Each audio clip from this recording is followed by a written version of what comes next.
Surat Tapi petrol pump પર એસોસિએશનના હોદ્દેદારો પહોંચ્યા કલેક્ટર પાસે। એડવાન્સ પેમેન્ટ છતાં પેટ્રોલ ડીઝલનો જથ્થો ન મળ્યો હોવાનો આરોપ। પેટ્રોલ ડીઝલનો જથ્થો મળવામાં વિલંબ થતો હોવાનો આરોપ છે। સંચાલકો તરફથી સંગ્રહખોરી ન કરવામાં આવતી હોવાનો દાવો। તો પેટ્રોલ પંપ એસોસિએશનના હોદ્દેદારોએ કલેક્ટરને રજૂઆત કરી।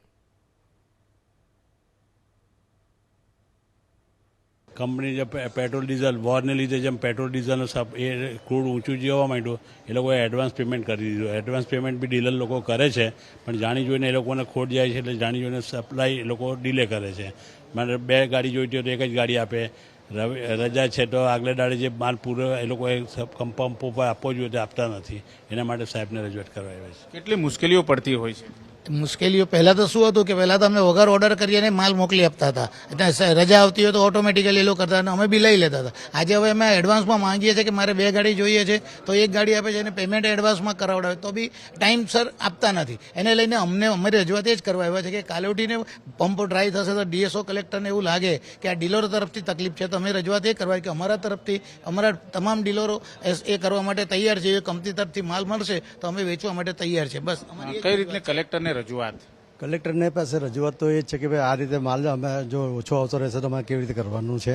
અને બીજું કે કલેક્ટર સાહેબને અમે ગાઈડલાઈન પૂછવા હોય કે તમારી પાસે શું પરિસ્થિતિ છે, તમારી પાસે શું સજેશન છે, એ સજેશન્સ અમને બતાવો। અમે એ રીતે અમારા ડીલરોને બતાવશું કે ભાઈ અમારે કેવી રીતે કામ કરવું, તો અમારા ડીલરોને અમે સમજાવી શકીએ કે આ રીતે તમે ઇમ્પ્લિમેન્ટ કરો તો આ રીતે માલ આવશે, તો એના લીધે કસ્ટમરોને પેનિક નહીં થઈ શકે। અત્યારે કઈ રીતે ભયનો માહોલ ફેલાયો છે?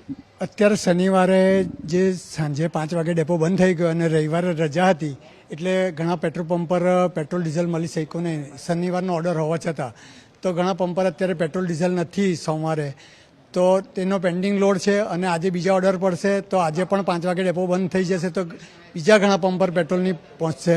અને આ રીતે જો પેટ્રોલ ડીઝલ ઘણા પંપ ડ્રાય થશે તો પબ્લિક સ્ટોક કરવા લાગશે અને એમને થશે કે પેટ્રોલ ડીઝલની અછત આવી ગઈ છે।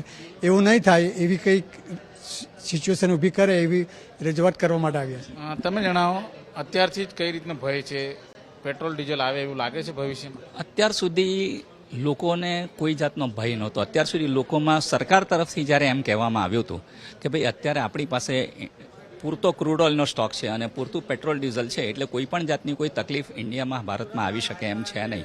હવે અત્યારની પરિસ્થિતિ એવી છે કે એ લોકોએ શુક્રવારની બપોર પછી જ્યારે એમ કહી દીધું કંપનીઓએ કે ભાઈ તમારે એડવાન્સ પેમેન્ટ આપવું પડશે અને તો તમને માલ આવશે, અને શનિ ને રવિમાં જે લોકો પૈસા નહીં આપી શક્યા તે લોકોને માલ નહીં મળ્યો, એટલે જે લોકો પાસે શુક્રવાર સુધીનો માલ હતો તે લોકોએ શનિ ને રવિવાર વેચ્યો અને ઘણા રવિવારમાં પણ ડ્રાય થયો। હવે બીજે દિવસે આજે સોમવારે પણ જ્યારે બધાએ પૈસા કમ્પ્લીટ આપી દીધા છે તો પણ હજુ સુધી લોડ ભરાયો નથી, હજુ સુધી પેટ્રોલ ડીઝલનો સ્ટોક મળ્યો નથી। એટલે લોકોમાં એમ ભય લાગે છે કે ડીલરની બંને તરફથી મુશ્કેલી થાય છે। ડીલરને લોકોને એમ લાગે છે કે ડીલર પાસે માલ છે છતાં પણ આપતા નથી, એટલે અને જ્યારે લોકોને એમ લાગે છે કે અમે કાલની જરૂરિયાત છે તે પણ આજે ભરી લઈએ। એટલે અત્યારની પરિસ્થિતિ એવી છે ને કે જ્યાં સુધી એડેક્વેટ સ્ટોક બરાબર વ્યવસ્થિત મળે નહીં ને ત્યાં સુધી સિચ્યુએશન ઠેકાણે પડે નહીં।